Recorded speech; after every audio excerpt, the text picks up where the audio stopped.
Olá a todos. Hoje nós vamos continuar falando sobre este livro aqui, A Conspiração do Gênesis 6, como sociedades secretas e os descendentes dos gigantes planejam escravizar a humanidade. Muito interessante. E o assunto de hoje é este aqui, os Refaíns e amorreus. Mas antes de começar, eu gostaria de responder uma questão aqui que várias pessoas levantaram, que é o seguinte. Várias pessoas falaram o seguinte: não, pera um pouquinho. Se o dilúvio veio para limpar a terra das abominações que tinham, dos gigantes, néfilins, etc. tal, então como é que pode ter sobrado?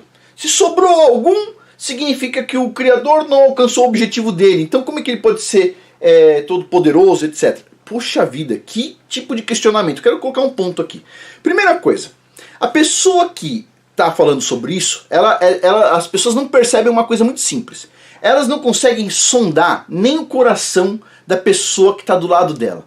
Ela vai lá, pode pegar qualquer pessoa do lado dela, não consegue sondar o coração, não sabe o que está lá dentro, do coração da pessoa, de outro ser humano. Não consegue. E na Bíblia diz exatamente isso. O ser humano não consegue nem sondar o coração do próximo. Quanto mais entender o Criador.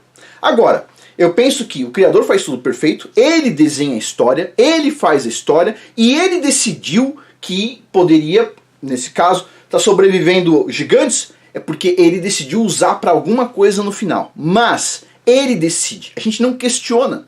Agora, várias pessoas colocaram o seguinte: não, mas então isso aí não deu certo, o dilúvio não deu certo, etc. É uma coisa muito interessante essa.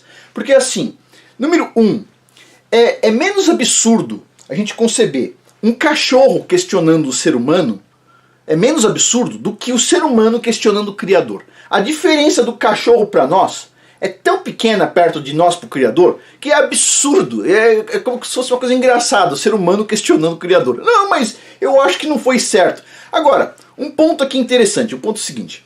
Este mundo aqui que a gente vive, ele é um teste de obediência, certo?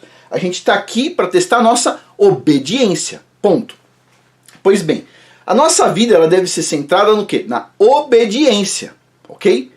Pois bem, então toda a vida é para obediência, teste de obediência. Quando você vê pessoas questionando a Bíblia, né, a pessoa pensa que é mais inteligente do que uma sabedoria milenar que está aqui dentro, certo? Que veio já de muito tempo. Ela veio, ela continua aqui. A pessoa vai morrer, a Bíblia vai continuar aqui. O outro vai morrer questionando, mas vai continuar aqui a Bíblia, certo? Então é uma sabedoria milenar que mostra como faz as coisas funcionarem, como é que faz as coisas darem certo. Porque aquele que planejou esse mundo, aquele que projetou, deu as dicas pra gente. Ponto.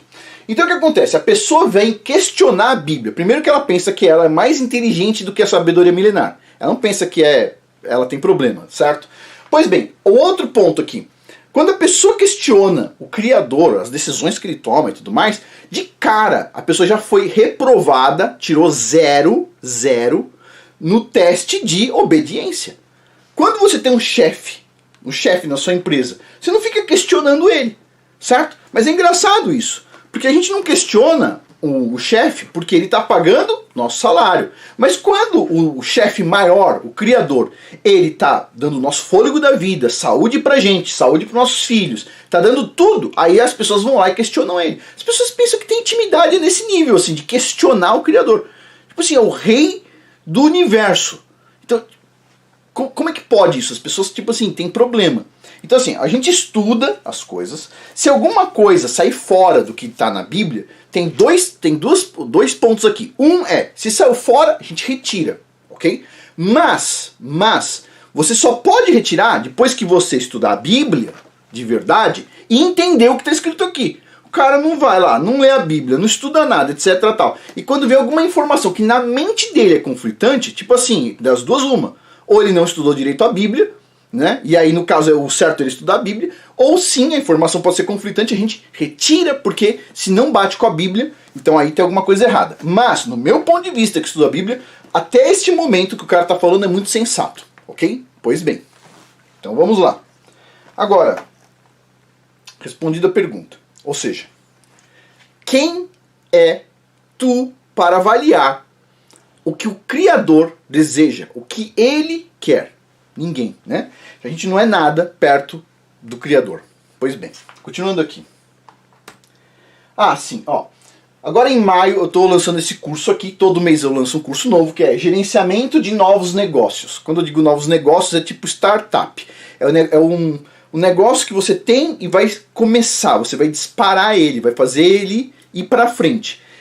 Quando você começa um novo negócio, uma nova empresa, um novo projeto, o que acontece?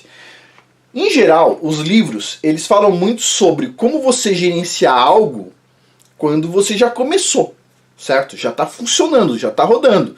O pessoal fala assim, você tem que delegar atividades para os outros. Se você não conseguir delegar, sua empresa não cresce. Mas na fase inicial de um novo negócio, como é que você delega? Dá para delegar? O que você pode delegar e o que não dá para delegar? Outra coisa, como é que você vai? O pessoal fala assim, é bom ter uma equipe com pessoas que são altamente qualificadas e preparadas. Ok, como é que você sabe que se para aquele novo negócio essa equipe é preparada mesmo? Você consegue, tipo assim, tirar uma ideia do que tem lá? Outra coisa, as pessoas falam o seguinte, você tem que ter uma boa equipe. Mas em que ponto você contrata seu funcionário número 1? Porque tem várias pessoas que começam assim, eu tenho 50 mil reais, vou abrir um negócio. Aí a primeira coisa que o cara faz é contratar um funcionário. Primeira coisa que o cara faz.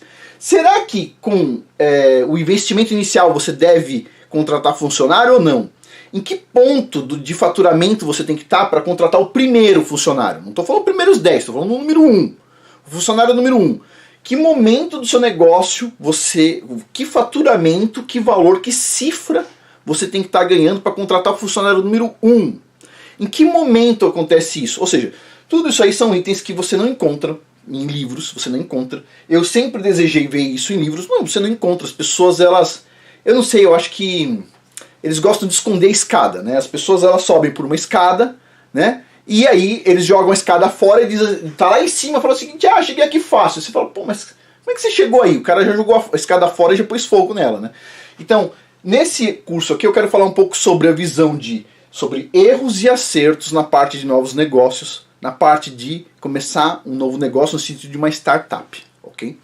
Pois bem, este curso não vai estar com o link abaixo neste momento aqui que vocês estão assistindo, talvez depois esteja mais para frente, porque ele ainda vai ser lançado ao longo dessa semana ou no início da próxima. Então eu só estou fazendo aqui um pré-lançamento. Assim que tiver lançado, eu coloco o link para vocês, ok? Mas esse vai ser o curso agora do mês de maio, já estou quase terminando de gravar ele e já vai estar disponível para o pessoal da área de membros. Quem é da área de membros já vai estar com ele, assim que sair já vai estar com acesso ao curso. E quem não está na área de membros, quem não tem interesse, vocês podem estar adquirindo os cursos individualmente, incluindo este aqui, mas para quem está na área de membros, você consegue estar lá assistindo todos os cursos que já tem disponível, certo? Incluindo este aqui que está saindo novo. Custa $7 por mês e é uma opção econômica, né, para quem gosta de assistir os cursos do canal. Pois bem, então vamos lá, vamos começar aqui. Vamos para a parte pesada. Então é o seguinte, olha só, os refaíns e os amorreus, ou refaítas ou refaíns, tanto faz. Vamos lá. E eles trouxeram entre os israelitas um relatório ruim sobre a terra que eles tinham explorado e disseram, a terra que nós exploramos devora seus habitantes. Todos são de grande estatura. Nós vimos Néfilins lá. Isso está em Números, capítulo 13, versículos 32 e 33. Ou seja, os israelitas eles iam entrar na terra prometida e eles viram o que lá? Eles viram gigantes, né? Pois bem, depois dos israelitas escaparem da terra do Egito, eles vagaram no deserto por 40 anos antes de chegarem na terra prometida. Esse foi o período que eles formaram uma nação através de testes e o quê? Obediência, uma coisa que as pessoas não sabem mais, as pessoas pensam que não tem valor. Pessoal, vamos lá. Sim, é importante nós questionarmos, certo? É importante nós questionarmos outros humanos, ok? Nós não questionamos de forma alguma o que está na Bíblia, ok? A gente questiona humanos. Pois bem, porque nós devemos ser obedientes ao Criador, certo? A gente não precisa ser obediente a qualquer coisa que as pessoas falam. As pessoas vão lá, aprendem a questionar na escola a Bíblia. Mas e tal coisa? E tal coisa? Mas a escola esquece de ensinar as pessoas a questionar a escola, né? Vai vendo. Pois bem, então eles formaram uma nação através de testes e do quê? De obediência. Pois bem, este foi o tempo que eles foram incumbidos de forjar uma nação em preparação. a tribulação que estava para vir. Então eles ficaram 40 anos em teste, passando períodos apertados, e eles iam passar por algo que seria bastante difícil.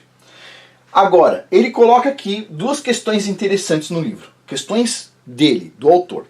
Se a terra prometida era herança, era sua herança, por que ela não veio fácil? Por que ela veio de forma tão difícil? Era uma herança. Tipo assim, por que simplesmente as pessoas não foram lá, os israelitas pegaram? Né? Vamos tentar entender isso. Outro ponto. Por que todas aquelas nações ficaram contra a recém-nascida nação de Israel, que por sinal parecia ter um pacto suicida de entrar num lugar desse cheio de gigante? Por que todas as nações ficaram contra aquela nação? É um ponto, são duas questões que ele está levantando aqui. Pois bem, os israelitas rapidamente aprenderam que as nações que estavam entre eles e a terra prometida guardavam uma terrível surpresa. Os Néfilins estavam vivendo junto com as nações dos gentios, praticando o mesmo tipo de corrupção que seus ancestrais praticavam. Os israelitas identificaram esses gigantes como Anaquins e Refaíns. Sabe, lembra do Anakin Skywalker, né? De uma série de TV e tudo mais? Pois é. Então, Anaquins, gigantes, e Refaíns, gigantes. Mesmo eles entendendo que os gigantes eram descendentes dos Néfilins, pré-diluvianos, ainda assim eles distinguiam desta forma, duas formas diferentes, ok? É importante saber que Anak, que vem de Anak, o Anakin, que vem de Anak, significa gigante de pescoço longo, enquanto que Refaim significa espírito dos gigantes aborígenes mortos. Pois bem, uma figura aí que as pessoas cultuam sempre em desenhos, em jogos, em filmes e etc. Pois bem, continuando. Ambas as raças não estavam contadas na escritura, ou seja, elas não estavam lá, essas duas raças não estavam lá, e habitavam na região do Jordão, as quais mantinham seus nomes em muitos locais, como o Vale dos Refaíns. Então você tinha o Vale dos Refaíns, mas espera um pouquinho, lá na Bíblia não estava contando esse povo, os Refaíns. Descobertas arqueológicas suportam a reivindicação de gigantes nas terras bíblicas, sendo altos e de pele clara. Okay? Os Néfilins dominaram os governos dos amalequitas, amorreus, das pessoas de Negev, dos edomitas, dos filisteus e dos jebusitas. Aí ele diz aqui, eu estou colocando como está no livro, ele diz eu, né? No caso ele. Então, ele diz assim, eu não acredito em coincidências, de que os Néfilins viveram e dominaram as pessoas que ocupavam a terra da aliança. Ele diz que ele diz, no caso ele, acredita que eles deliberadamente se assentaram naquele local para violar a terra da aliança e se estabelecer como uma resistência e rebelião contra Yahweh, que havia destruído os seus ancestrais rebeldes. Então ele pensa o seguinte, por que onde os israelitas foram tinham tantos gigantes? Eles pensam que os gigantes também sabiam que os israelitas iriam para aquela posição e já se assentaram ali, já no início, certo? Pois bem, para montar uma resistência. Por que montar uma resistência? Porque eles sabiam que a salvação vinha do Messias, que vinha daquele povo, tinha que vir daquele povo. Então eles já estavam esperando aquele povo, que eles sabiam que o Messias vinha dali, estavam esperando eles para porrada. Olha só, visão do cara do livro. Vamos lá. Todos os Néfilins alinharam e posicionaram as suas casas contra a recém-formada nação de Israel, esperando pacientemente na sua emboscada clandestina. Nas escrituras é registrado que Iá separou a terra prometida para si mesmo e para as suas intenções específicas, pois ele claramente tinha intenção de dá-la aos descendentes de Abraão. E provavelmente os Néfilins sabiam disso e se estabeleceram lá em suporte aos seus ancestrais e progenitores. O objetivo deles era ir contra o plano de Yahweh da salvação da humanidade através do Messias que viria da nação de Israel. E os Néfilins decidiram atacar no seu ponto mais fraco, ou seja, quando a nação de Israel estava bem no início da sua formação, eles iam atacar, certo? Pois bem. Uma das muitas nações que os Néfilins viviam era a dos amalequitas e dos amorreus. Em Números, capítulo 13, versículo 28 e 29, nós temos o seguinte, ó. As pessoas que viviam lá eram poderosas, e as cidades fortificadas e muito grandes. Nós vimos os descendentes de Anak lá. Lembra o que é Anak? Gigantes, né? Os amalequitas viviam em Negev, os hititas, os jebusitas, os amorreus viviam nas regiões montanhosas. Pois bem, Não está claro se os amalequitas e amorreus eles eram nações de Néfilins ou se eles apenas viviam entre eles dominando seus governos, que é a hipótese mais plausível, ou seja, você tinha as nações deles e você tinha os Néfilins lá dentro, certo? Pois bem, ambas as nações eram rodeadas de mistérios entrelaçados com os anaquins e os refaíns. Ambas as nações, amorreus e malequitas, foram distintamente descritas, separadamente de outras nações como gigantes. Ambas são encontradas na Tábua das Nações listadas em Gênesis 10 e 1 Crônicas. Então elas estão listadas como nações. Ok. Os amorreus foram listados como os filhos de Sidom, o primogênito de Canaã e filho de Cã. Muitas das nações que estavam ocupando a terra prometida eram de cananitas, com exceção dos filisteus e dos amalequitas. Os amorreus significam então nômades selvagens do norte, que então casaram com as cananitas. Eram tidos como bárbaros, que consumiam carne crua, e os mesopotâmios se reportavam a eles como animais, ou não civilizados. Os amalequitas foram listados como os filhos de Elifaz, filho de Esaú, filho de Isaac, filho de Abraão. Pois bem, ou seja, você está registrando essa nação na Bíblia, ao contrário dos refaíns, por exemplo. Vamos lá. O que é certo sobre os amalequitas e amorreus é que eles viviam junto com os anaquins, talvez produzindo uma raça híbrida de gigantes, assim como nos dias de Noé. Esses gigantes dominaram todos os reinos e governos daquele tempo, tendo controle absoluto sobre as nações devido à sua superioridade física. Os reis amalequitas e amorreus eram descritos como anaquins ou refaíns. Eles eram reis anunnakis ungidos pelos anjos caídos, da mesma maneira que era na época pré-diluviana. O interessante é que a palavra suméria para rei é traduzida como homem grande ou gigante. Em Deuteronômio, Números e Josué, 3 livros diferentes da Bíblia, é recordado que os Néfilins pós-diluviano eram conhecidos como refaíns e anaquins. Eles eram mais altos e fortes do que os israelitas. E é isso que os israelitas viram quando entraram aqui naquela terra. E certamente é por isso que Yah decidiu destruir essas nações perversas pelas mãos dos israelitas. Os amalequitas e os amorreus foram sentenciados a ser caçados durante muitas gerações pelos israelitas, até que foram destruídos no tempo do rei Davi. Então vamos a um ponto aqui. Muitas pessoas, dos espertinhos aí, que falam o seguinte: não, pera um pouquinho. Como é que pode um criador bondoso mandar uma nação entrar na terra de outra nação e destruir tudo? Pois bem, ele provavelmente, o que aqui a gente começa a ter um pouco de certeza, essas nações, obviamente, eram muito perversas. Eram nações que estavam se misturando com gigantes já. E não só isso, eram perversas por natureza. Quando a perversidade chegou num determinado nível, pronto, os israelitas chegaram para destruir essas nações. E é lógico, contando com o Criador na frente deles. Pois bem, dessas duas nações, amalequitas e amorreus, vamos investigar primeiro os amorreus. O Antigo Testamento conta que os amorreus eram subjugados por reis anaquins. Os dois reis anaquins mais proeminentes do tempo de Josué foram Og e Sihon, ou Siló. Em Salmos é recordado que não somente Og e Sihon eram reis anaquins poderosos, e sim todos os reis de Canaã eram. O dicionário Hungers descreve Og como o último sobrevivente dos gigantes Refaim. Ele é outro gigante que é confirmado que sobreviveu ao dilúvio, além do Gilgamesh, certo? E nós não fomos informados quanto tempo durou o reinado desses reis, mas mais tarde iremos descobrir, mais tarde no livro, ainda não chegamos nesse ponto, ele diz que nós iremos descobrir que o reinado de terror dos Néfilins durou 1500 anos em Canaã e 2000 anos na Filistia. É bastante tempo. No início da conquista da Terra Prometida, Moisés pediu permissão para o rei Anaquim Sihon, ou Siló, dar passagem segura ao seu povo. Diz que Sihon tinha tamanha altura que ninguém podia se opor a ele. Diz que o nome original dele era Arad, que significa agilidade e destreza.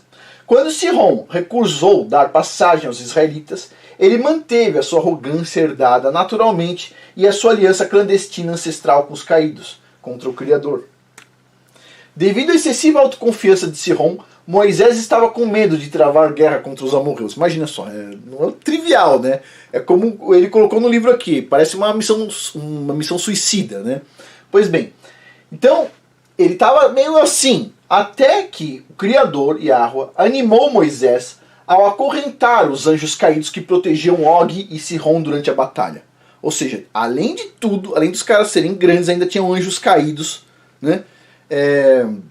Dando cobertura, vamos dizer assim. Pois bem, e o ato de não hospitalidade e barbarismo de Sihon começou quando ele travou guerra entre os amorreus e os israelitas. E Moisés e os israelitas facilmente destruíram Sihon e seu exército, como a gente sabe na Bíblia. E isso trouxe para o campo de batalha Og, o irmão e melhor amigo de Sihon. No primeiro momento, Og não estava com pressa, pois ele tinha certeza que o exército do seu irmão destruiria facilmente os inexperientes israelitas. Porém, ele foi informado de que seu irmão estava sendo destruído pelo exército israelita, então ele marchou para o campo de batalha. De acordo com Josefos, o historiador Josefos, Og era rei de Gileade e Gaulantes, e de acordo com a escritura, ele era rei de Bassã até Gileade, recordado como a terra dos Refaíns. Diz que ele era legendário por sua grande beleza, não sei que tipo de beleza é esse, aí colocou no livro, eu coloquei aqui igual ele colocou, mas eu não sei que tipo de beleza esse cara tinha, mas diz isso. E não tinha igual a ele como no seu tempo. Diz que os israelitas retiveram a cama dele, que é uma cama de ferro de 13 por 8 pés, uma cama enorme, como um memorial em Rabá. Gonzales Whippers disse que Og descendia de Azazel, o anjo-chefe dos Grigori, concluindo que Og era um dos sobreviventes pré-diluviano ancestral dos Néfilins. E isso foi confirmado pelo Talmud babilônico, que diz que Og era filho de Ria, filho de Azazel. Outras histórias judaicas dizem que Og e Sihon eram filhos de Ania, que também conecta a ancestralidade com Azazel, de novo, mesma figura. Pois bem. E a última parte do quebra-cabeça é que Og escolheu a área de Bassã para se estabelecer. E nessa área está localizado o infame Monte Hermon, onde os anjos caídos chegaram à Terra. Og era uma verdadeira potestade pré-diluviana, um Giborim, um herói, um Nephilim, o último da raça dos Refaim. E ainda assim, nada disso foi suficiente para evitar a sua destruição e a de seu exército pela mão dos israelitas. Quando Og chegou ao campo de batalha, sofreu o mesmo destino de Sihon, o seu irmão. A Bíblia não explica quem eram os Refaíns, mas ela nos introduz aos Ar. Ele colocou aqui Ar. Os Ar foram descritos em Josué como os grandes entre os Anaquins. Está lá em Josué, capítulo 14, versículo 15. Arba era um legendário rei Anaquim da mitologia e era conhecido como ancestral da nação dos Anaquins. Diz que Arba foi fundador de Hebron. A Bíblia não fala muito mais dele, mas ele deve ter tido uma vida bem infame para ter ganhado notoriedade e ter sido anotado na Bíblia. Arba, Anaquim e Refaim não estão na lista das nações, porque eles eram Néfilins, ou seja, se você procurar na Bíblia, tem um monte de descrição, nação, detalhe, descendência e tudo mais. Quando você chega lá em Arba, Anaquim e Refaim, não tem elas. Por que não tem? Porque elas não eram de humanos, certo? Pois bem, continuando aqui. Por isso, então, nós não conseguimos traçar a sua linhagem muito bem, mas podemos fazer diferente, conectando os Anaquins aos Refaíns e aos Néfilins, via estudo do Antigo Testamento. Em Deuteronômio, capítulo 2, versículos 10 a 11, diz o seguinte, abre aspas, eu dei Ar aos descendentes de Ló como possessão. Os emitas costumavam viver lá, eram fortes e numerosos, tão altos quanto os Anaquim.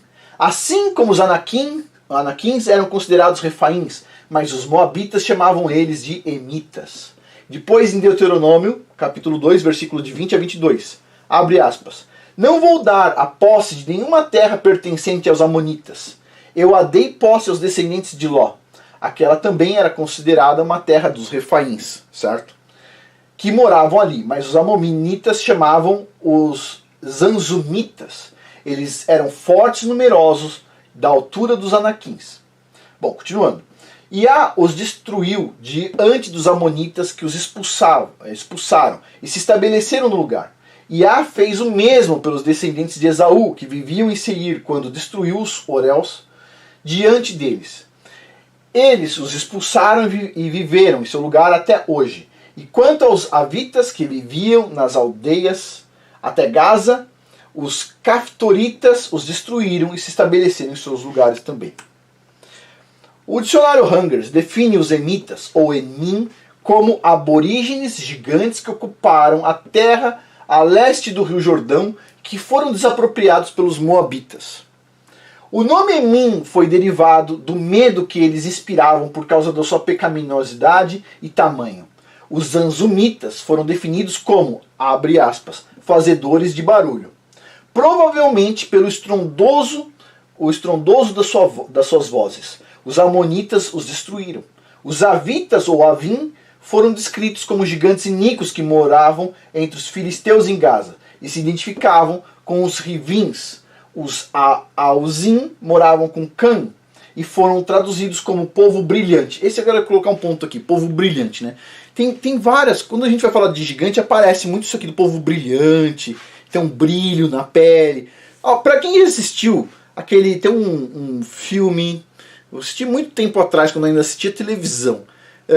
Tem um filme dos vampiros, acho que é Crepúsculo, e os caras são bem brancos assim, quando eles vão pro sol a pele brilha.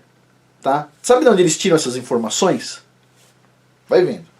Continuando aqui, eles vão lá, mostram para todo mundo, as pessoas idolatram, adoram, torcem pelo cara, etc. tal, e as pessoas nem sabem o que elas estão fazendo. Nem sabem o que estão fazendo. Bom, continuando aqui. De maneira semelhante, Luvim, o nome fornecido pelos egípcios, descreve suas qualidades de cobra e a sua capacidade de julgar facilmente a qualidade do solo.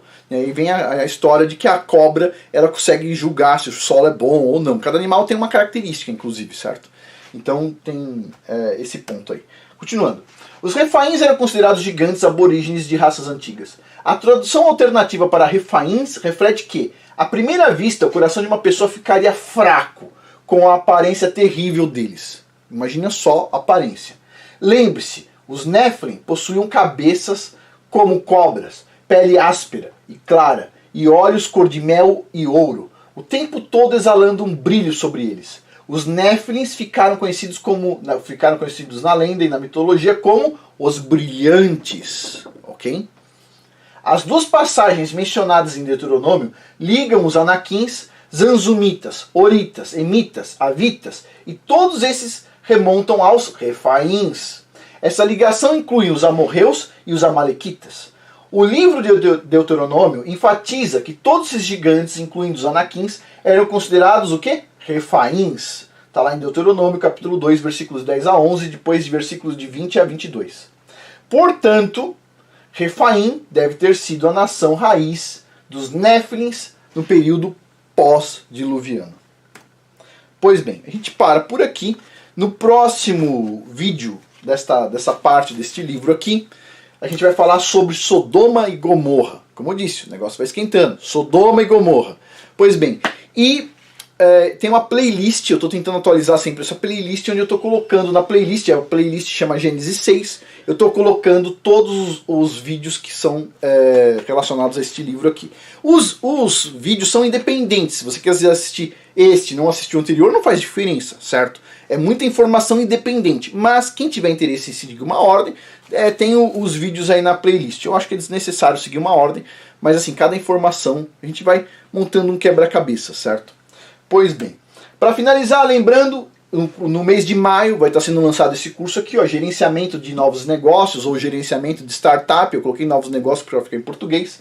A parte inicial, quando a gente começa um novo negócio, né? Você tem um novo negócio, mas às vezes você compra um novo negócio já funcionando. Não, este curso aqui é sobre como você começa, como você dá a faísca inicial. Sabe aquele monte de informação que o pessoal... Você pega livros maravilhosos da parte de empreendedorismo, da parte de business, e aí você sempre chega à conclusão, eu preciso delegar tarefa, eu preciso ter uma boa equipe, eu preciso disso, eu preciso ter funcionário, eu preciso tanta coisa, mas quando você começa, isso não é trivial, certo? Se você contratar um funcionário antes da hora, você quebra ok? Se você resolver pegar o dinheiro do seu capital que está sendo investido para contratar funcionário, você quebra, ok? Então tem vários itens aqui. Ah, eu vou montar um negócio. Primeira coisa que eu vou fazer é vou alugar um lugar bonito. Pessoal, vamos lá. Como é que abre um negócio? Como é que começa um negócio? Você precisa começar com um escritório bonito? Você precisa começar como exatamente? Porque quando a gente vê na televisão, a gente vê em vários lugares, a gente pensa o seguinte, não, esses lugares bonitos aí, de cara o cara conseguiu um capital, um venture capital, um capital de risco, e começou a gastar dinheiro, contratar pessoas, montar tudo. Mas será que esse é o ponto? Eu já vou te adiantar aqui, não é não, certo? O primeiro ponto em qualquer negócio é ganhar dinheiro. Primeiro ponto. Antes de contratar funcionário, antes de tudo. E cada um tem um nível, uma escala. Não adianta assim, ah, tudo bem, Afonso, ganhei dinheiro, ganhei 100 reais, agora eu vou contratar um funcionário. Não, tem um valor, tem valores, tem padrões, certo? A gente vai discutir isso nesse curso aqui. É uma visão sobre erros e acertos na parte de gerenciamento de novos negócios, para você começar eles, é um curso interessante, certo? É minha experiência, isso aqui você não vai encontrar em livro. Eu já quis encontrar isso aqui em livro, você não encontra, eu não encontrei pelo menos. Isso aqui é minha experiência e eu acho que vocês vão gostar muito. Quem tiver na parte de empreendedorismo, empresa, vai gostar. E quem quiser fazer mais do que um curso, tem vários cursos de negócio, inclusive, ó, este aqui de negócios, esse aqui é de liderança, é desenvolvimento pessoal, mas também está relacionado a negócios. Este aqui, ó, venda de serviço de alto valor, negócio, arte dos preços, brainstorm para negócios, né? Arte da imperfeição também é bom. Então assim, tem vários cursos da área de negócios e cursos também de outras partes. Você também não pode se dedicar só a negócio, senão você fica louco, certo? Faz um sourdough, um pão fermentado naturalmente, faz outras coisas. E assim, vale a pena, tá? A área de membros custa $7 por mês e tem muitos cursos lá. Bom, pessoal, eu termino por aqui. Muito obrigado a todos pela paciência. Até mais.